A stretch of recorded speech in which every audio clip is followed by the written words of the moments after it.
ৰাজু নাৰ্জালী আগত আহিল আমাক কৈছে ভাই কাজিয়া ঠাজিয়া নকৰবি আমি ছাৰ আমি তো কাজিয়া নকৰোঁ আমি ইয়াত আছোঁ আপোনাৰ মানুহ আছে আমাৰ মানুহ আছে একো সিহঁতে তাতে যাই প্ৰশাসনৰ লগত কথা পাতি একো ৰিটাৰ্ণ আহিল আহাৰ লগত তাতে বিমল ফান্তাও ৰাজু নাৰ্জাৰী আৰু কেইটামান বড়ো মানুহ আছে UPPLৰ সিহঁতে আহি লৈ আমাক আক্ৰমণ কৰিছে মানে আমাক ডেথ কৰিব নিচিনা এই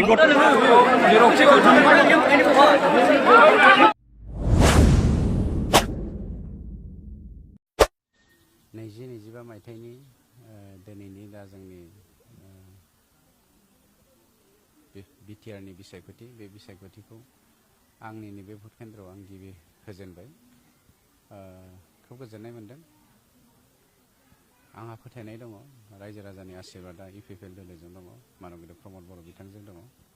आरो जोङो सिंगल लार्जेस्ट पार्टी हिसाबै सरकार दानो थांगासिनो दङ जेरावबो जै मै गुबुन गासैबो जाथि जनगोष्ठीफ्रा दिनै UPPL दोलोखौ एक्सेप्ट खालामदों आरो प्रमद बर' बिथांखौ माने मा होनो शान्तिर दुत समन्वयनि दुत होननानै बयबो एक्सेप्ट खालामदों जायनि जाहोनाव जोंखौ UPPL दोलोखौ सापर्ट होनाया बर' भटार्स हिसाबैथ' 70% बारा जादों गुबुन जाथि जनगोष्ठीयाबो ज' जाजोबदों खुलुमबाय रायजोफोर गिबियाव बिथांखिब्ल इउटुब चेनेलनिफ्राय रायजो राजा बयनिसिमबो फुंबिलिनि गोजोननाय बावहरनाय जाबाय जायफ्रा सानफ्रोमबो खौरां खोनासंनो मोजां मोनो नोंथांमोननि थाखाय आङो माखासे खौरां लानानै फैबावनाय जाबाय जों साफ्रोमबो बिटिआरआव थानाय बर' रायजो राजाफ्रा मिथिगौ मैयानि समावहाय इलेक्शना जोबनानै थांबाय बबेबा जायगायावहाय मोजाङैनो मोजां जोबनानै थांबाय नाथाय बबेबा जायगाफ्रावहाय माखासे जेंनाबो सोमजिनानै थांबाय जोङो खोनानाय मथेब्ला सराइबिलावहाय दावराव दावसि जानाय जोङो खोनानो मोनदों राजु कुमार नार्जारीनि जायगायावहाय बेवहाय UPPL पार्टी मोननैजोंहाय दावराव दावसि दाङाबाजिनि खारनावहाय माखासे जखमबो जानाय जोङो खोनानो मोनदों रायजोफोर दानिया बे समाव जोङो CM प्रमद बर' सारनि भट होखांनायनि उनावहाय बिथाङा मा फोरमायखो गावनि न'खरनि फेमिलिफोरखौ लानानै भट होखांनानै बिथाङा रायजो राजाफोरनि सिगाङाव मा फोरमायदों बेखौ नोंथांमोना एसे खोनासंब्लानो जाबाय মই 5 বছৰ চৰকাৰত থাকি বেলেগ বেলেগ বিষয়বিলাক চালোঁ তাৰ ভিতৰত সবচে প্ৰয়োজন মই 5টা বিষয় লৈলোঁ এই 5টা বিষয়টো মানে মাতৃসকল মহিলাসকলক সুৰক্ষা দিব লাগিব সেৱা কৰিব লাগিব মাটিৰ অগণন সমস্যা আছে বড়োলেণ্ডত এটা হ'ল মাটি সুৰক্ষাও কৰিব লাগিব মাটিৰ অধিকাৰো দিব লাগিব তাৰপিছত আমি কৈছোঁ জাতি 26টা জাতি আছে ইয়াত জনগোষ্ঠী যি জনগোষ্ঠীবিলাকক সংবিধানে কিবা এটা দিব লাগিছিলে দিব পৰা নাই বা অধিকাৰবিলাক পোৱা নাই এই জনগোষ্ঠীবিলাকক ভাৰতীয় 1947 চনত তেখেতসকলেও স্বাধীনতা পাইছে কিন্তু তাৰ পিছত এই জনগোষ্ঠীবিলাকে একবাৰো MP পোৱা নাই একবাৰো MNA পোৱা নাই কোনো প্ৰতিনিধি পোৱা নাই তো সেইকাৰণে জাতি জনগোষ্ঠীক আগুৱাই নিয়াটো আমি হাতত লৈছে আৰু তাৰ পিছত শিক্ষাটো বাদ দি সমাজৰ মেৰুদণ্ডটো কেতিয়াও শক্তিশালী হ'ব নোৱাৰে গতিকে শিক্ষাটো আমি আগতো মই পলিটিক্সত নাহাৰ আগতেও মই 2006 চনৰ পৰা শিক্ষাত কাম কৰিছোঁ এতিয়াও কৰিছোঁ পিছতো কৰি যাম শিক্ষা অবিহনে সমাজ দেশ আগুৱাই যাব নোৱাৰে এইটো আমাৰ এটা অইন হয় তাৰপিছত শান্তিটো নৰ্মেল পৰিৱেশত মানুহে বুজি নাপায় আজি শান্তি আছে একো বুজি নাপায় কিন্তু অশান্তি যেতিয়া হয় ক্ষুদ্ৰ বা আমাৰ যিবিলাক গৰীব শ্ৰেণীৰ মানুহ দুখীয়া শ্ৰেণীৰ মানুহ মহিলা শিশু এইসকলে বহুত কষ্ট পায় যেতিয়া এটা অশান্তিৰ পৰিৱেশ হয় সেইকাৰণে শান্তিৰ কাৰণে সদায় আমি এটা আমাৰ তৰফৰ পৰা এটা সদায় কেম্পিং এটা মোবিলাইজেশ্যন বা শান্তিৰ কাৰণে আমি কাম কৰাটো বন্ধ কৰিব নোৱাৰে সেইকাৰণে আমি এইবাৰ এজেণ্ডাত লৈছোঁ যে আমি শান্তিৰ কাৰণে কাম কৰিছোঁ बाथ्रायाथ' सैथो जोङो शान्तिखौसो नागिरदों नाथाय रिजाल्टआ मा जायो बेखौ जोङो रिजाल्टखौसो नेनानै थानांसिगोन रायजो राजाफ्रा सोरखौ सायख'दों साफ्रोमबो बिजाथिफ्रा BPF UPPL BJP गासैबो जेसेबांनाखि पार्टी दङ बिथांमोना भटखौ होखांबाय नाथाय भटआ बबे जिल्लायाव मोनबा जिल्लानि गेजेरावहाय बबे जिल्लायाव बांसिन पार्सेन्टेज भटखौहाय होखो बेखौहाय जोङो एसे नायनोसै रायजोफोर नोंथांमोनाबो नायब्लानो जाबाय आङो बेयावहाय नुनो मोनदों जे नोंथांमोनाबो नायफा आंजों लोगोसे जोंहा मोनबा जिल्ला दङ क'क्राझार चिरां बाक्सा तामुलपुर आरो उदालगुरि जोंना बे मोनबा जिल्लायावहाय बबे जिल्लायावहाय भटार्सफ्रा बांसिन भट होदों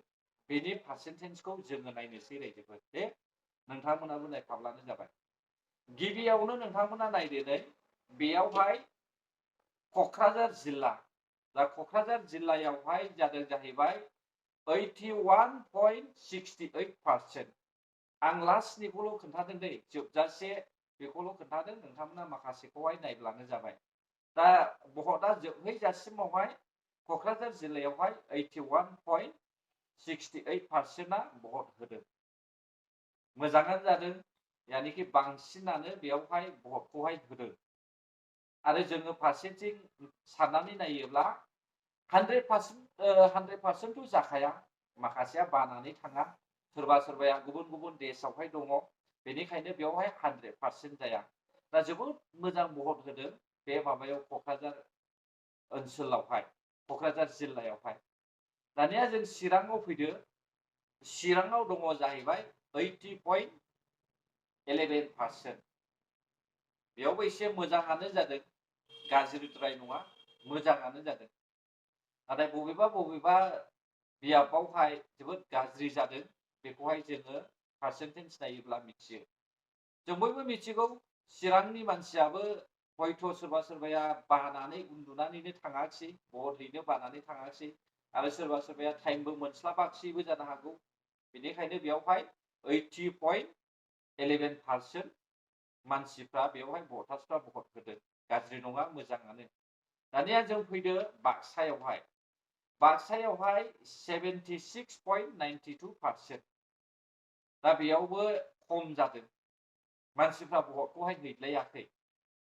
सोरबा सोरबाया देरहाखानाय नङा होननानै साननानै हैयाखै ना मा जाखो ना गरमनि थाखाय हैयाखै बेखौथ' मिथिला आरो फारसेथिंथ' गुबुन गुबुन देशआव थानाय मानसिफोरबो दङ बैसोरथ' हैखायानो माखासेया थाङो माखासेया थाङा दा जोङो एक्चुअली बुंनो थाङोब्ला न'आव थानाय मानसिफ्रा ओरैनो थानो नाङा भटखौहाय हैनांगौ बेफोरखौ बेसेन गोसा होननानै साननानै लानांगौ नाथाय जोंनि बर'नि गेजेराव माखासे मानसिफोर दङ देरहाखानाय नङालै होननानैहाय है होसाया ओरैबो होआ ओरैबो होआ नांगौला दाब्ले थानाया होननानैहाय बेबायदि खारनावहाय ओरैनो उन्दुनानै थाग्राबो दङ बेनिखायनो बेफोरबायदि जोङो पार्सेन्टेजखौ नुनो मोनदों रायजोफोर बे समाव जों फैदो तामुलपुराव दानिया बे समाव जों फैदो रायजोफोर तामुलपुराव जाहैबाय पार्सेन्टेजआ 75.9 बेयावबो गाज्रिद्राय नङा गासैबो 70नि गोजौआवहाय बारजोबदों दै पार्सेन्टेजआ गाज्रिद्राय नङा 25-30% बेफोरथ' गुबुन गुबुन देशआव थाखायो आरो सोरबाया उन्दुना थाखायो बेखौ जों बुङालाबो जासिगोन लास्ट रायजोफोर उदालगुरि दा उदालगुरियावहाय जोङो पार्सेन्टेज हिसाबै नायोब्ला बेयावहाय 75.17% ना दा बेयावबो खम जादों हाइस्ट थांदों जाहैबाय पार्सेन्टेज हिसाबै क'क्राझार आरो चिरां दा उदालगुरिनि मानसिफ्राबो गोजान गोजान जायगायावहाय गुबुन गुबुन देशआवहाय गोबां दङ सोनाब देशआवबो गोबां दंफैयो दा बेनिखायनो पार्सेन्टेजआबो माखासे खमबाय आरो माखासेफ्रा न'आव उन्दुनानै थाबाय भट हैयाखिसै बेनिखायनो पार्सेन्टेजआ खम जाबाय रायजोफोर अब्ला रायजोफोर दानिया जोबथा भिडिअ नोंथांमोना नायनो हागोन रायजोफोर नैबे भिडिअआवहाय बिपिएफ पार्टिनि माखासे मावथिया बिपिएफनो भट होनो थाखाय थुसोमदों बेबायदि खालामनो नाङा जार जे गोसो जेरावनो गोसो जायो बेयावनो होनो खाबु होनांगौ निउसआ आपडेट जाबाय मैयानिसोमोन नालाय बेनिखायनो आं जिखिया बुंबाय बेफोरबायदि माब्लाबाबो खालामनो नाङा दावरावआ बिदियावनो सोमजिदों हयथ' बै सराइबिलाव जानाय दावरावआबो बेयावनो सोमजिदोंमोन खोमा बेखायनो बेफोरबायदि बुलाय सोलाय जालायनाय जोङो नुनो मोनदों रायजो अब्ला रायजो राजा नोंथांमोन खोनासंदो बे मानसिया मा बुंदों नांगोलाव होनो थांगासिनो दं नै सदिमाव लायनो दोनदों फैसाखौ सदिमाव नै आदै लिथेमा नै ओरै फिसाय जोंनि मानसिफ्रा ओरै फैजोबदो नांगोलाव होनो थांगासिनो दं नै बेनो नै नांगोलाव होनो थांगासिनो दं निश्चय जों बयबो खोनाबाय बिथाङा बिपिएफ पार्टिनोनो भट होनो थिनदोंमोन रायजो राजाफोरखौ नाथाय रायजो राजाफ्रा मिथिगौ दे माबायदि सरकारनो भट होनांगौ आरो गाव गावबागावनि गोसोआव सोरखौ होनो गोसो जादों बेखौहाय बिसोरो मिथिखागौ बिसोरो गावसिनि गोसो बायदि होगोन नाथाय आं मोनसे दुखुनांथाव ओरैबायदि नुदों जोंनि बर'फोरनि गेजेरावहाय नोंथांमोना नैबे सावगारिखौ नायनानै लालाय बेयावहाय मोननैबो सावगारियावहाय भट थुदों मोननैयावबो थुदों खिन्थु बियो रिजेक्ट जाबाय दा बेबायदि खालामनो नाङा होनो गोसो गैयाला दाहोथा आरो होनो गोसो दङब्ला नोंथाङा जायखिजाया मोनसेयावहाय थुनांगौ आरोखि ना बेफोरबायदि खालामनो नाङा नेक्स्ट समावहाय माब्लाबा बिदि दाखामसै अब्ला गोजोन्थों जायफ्रा आंनि भिडिअखौ जोबजासे नायबाय बर' हारि जै जाथों जै बर' हारि